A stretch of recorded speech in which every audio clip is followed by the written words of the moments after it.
Hi everybody, welcome in. Marilyn here with Cotton and Chocolate, and this is our November Saturday sampler with our Stormy C.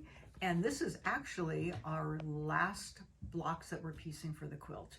And they are called the Capsize corner blocks, and they're on page 18.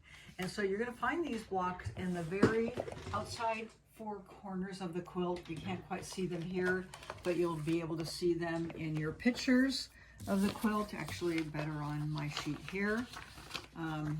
Pictures of the four corners here, okay, and then when you're looking on your picture guide, they'll be right here, Capsize corners, page 18. Okay, so you're going to be making 4 of those, like I said, and they're going to be finishing at 12 inches, 12.5 inches raw. So first I'm going to go through the cutting, and the piece of information that you get with your kit says there are no changes to the pattern. Please follow the instructions on the page. No changes. Okay, so fabric 1 right here, you're going to cut 4 3¼ inch squares for the half square triangles.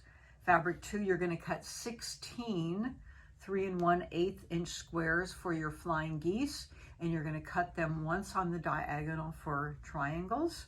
Okay, we're going to be making traditional flying geese. We're not using the wing clipper for the cutting. We'll only be using that to square it up at the end. And then fabric 3, you're going to cut 16 3⅛ inch squares again, cutting them once on the diagonal for the flying geese.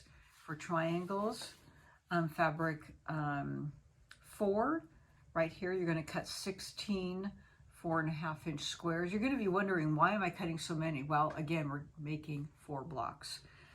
Fabric 8 is right here. You're going to cut 4 5½ inch squares, cutting twice on the diagonal for flying geese, and then also 4 3¼ inch squares for half square triangles. And then fabric 9, again, 4 5½ inch squares, twice on the diagonal for flying geese, and 8 3¼ inch squares for half square triangles. And finally, fabric 12, 16 2½ inch squares.